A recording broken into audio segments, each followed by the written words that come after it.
Today, we're diving into something called the GoldenTrio Framework. At its heart, it's a blueprint, a guide for building systems and projects that are actually built to last. But let's start with a question that I'm sure a lot of you have thought about. Why is it that so many brilliant ideas, these amazing ventures, just fall apart when they start to scale up? You see it all the time. They have traction, a great team, everything seems to be going right, and then it just starts to crumble. What's going on there? Well, it usually isn't one single thing that goes wrong. The real issue, the thing that brings the whole house down, is almost always a misalignment.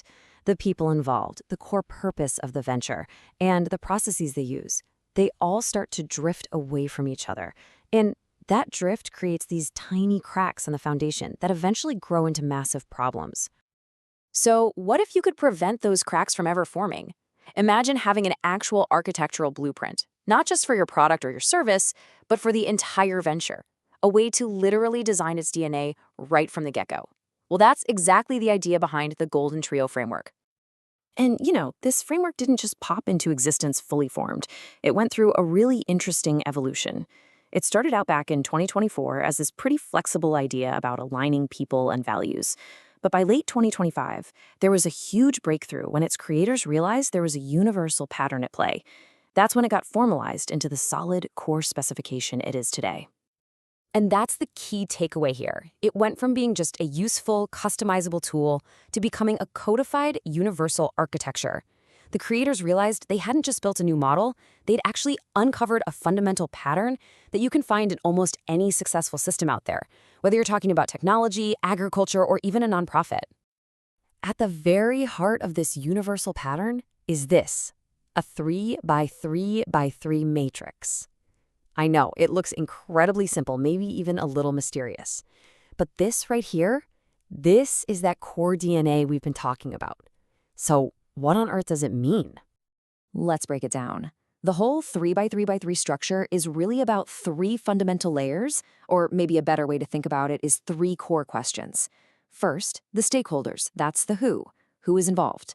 Second, the functional pillars, that's the what. What does the system need to actually function? And third, the core principles, that's the how. How does the system behave and make decisions? Who, what, and how. Simple, right? But incredibly powerful. All right, so let's dig into that first layer, the who. The framework is really clear on this. It says that in any healthy, sustainable system, you're going to find 3 universal types of actors. First up, you have the producers. It's pretty much what it sounds like. These are the folks, the groups, the entities that are actively creating the value in the system. They're the makers, the growers, the builders, the creators. And the key here is just how broad this category is. A producer isn't just someone on an assembly line. It could be a farmer growing food, a developer writing code, a teacher educating students, or an artist creating content. If you're adding tangible value to the system, you're a producer. Okay, next up are the consumers. This one's pretty straightforward, right? These are the people who use, who benefit from, or who demand the value that the producers are creating. And just like with producers, we're talking about a really wide range here. A consumer could be a family buying groceries, a business using a piece of software, or even an entire community that benefits from something like a public park. Now, this third actor is absolutely critical, and it's the one that people often forget about, the enabler. Enablers don't usually create the value themselves, and they don't consume it directly. Instead, they provide the resources, the infrastructure, or the rules that make the entire system possible in the first place. So an enabler could be an investor providing the capital that gets things started. It could be a government setting fair regulations. It could even be a digital platform that connects the producers and consumers. They are the essential glue, that support structure holding the whole thing together.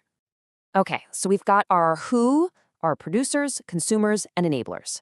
Now we can move on to the other 2 layers of the framework. The what, so the system's core functions, and the how, the values that guide it. And it's so important to understand the difference between these 2. The functional pillars, the what, are the concrete capabilities the system needs just to operate. Think of them as the engine, the wheels, the mechanics of it all. The core principles, on the other hand, are the values that guide how all that machinery gets used. They're the system's conscience, its moral compass. So, according to the framework's core specification, every single healthy system needs these three functional pillars. First, access to markets, so producers can actually connect with consumers. Second, access to capital, so there are resources to build and grow. And third, access to information, so everyone can make smart, informed decisions. And then we have the how. These are the three core principles that make sure the system isn't just working, but that it's also healthy and fair. It has to be designed for inclusive growth, so everyone benefits. It has to operate with transparent accountability, so people trust it. And it needs to create resilient synergy, which is just a fancy way of saying everyone works together to make the whole system stronger than its parts. But here's where this framework gets really, really cool. It's not just a checklist you use at the beginning to design something. Its real power is that it's a dynamic tool. It's a way to diagnose and manage all the natural tensions that are going to pop up in any system as it grows. And this tensions map shows you exactly how. So, for instance, look at that first example. A conflict between the stakeholders, the who, and the core functions, the what. You have farmers, the producers, who want transparent pricing for their crops. But the app they're using, the system's core function, only shows them aggregate data. Now, the framework doesn't see this as a catastrophic failure. It sees it as a signal, a clear sign that something needs to be realigned to make the system healthier. So, when you put this all together, what are the big benefits? Well, for one, it brings incredible clarity to really complex systems. It creates a shared language that people across different sectors can actually use to talk to each other. It bakes ethics and values into the architecture from day one. And it gives you a structure that is both flexible enough to innovate, but also stable enough to scale, from a tiny local project all the way up to a huge national platform. I absolutely love this quote from one of the early white papers on the framework. It says, "Use tension not to simplify the system, but to refine its coherence." And that just nails the whole philosophy. The goal isn't to get rid of tension. The goal is to use that tension as a creative force, as energy to make the system stronger, more balanced, and more whole. So I'll leave you with a final thought to chew on. Think about a system in your own life. It could be your workplace, your local community, or even a social media platform you use every day. If you look at it through this lens, the who, the what, and the how, what system around you feels misaligned?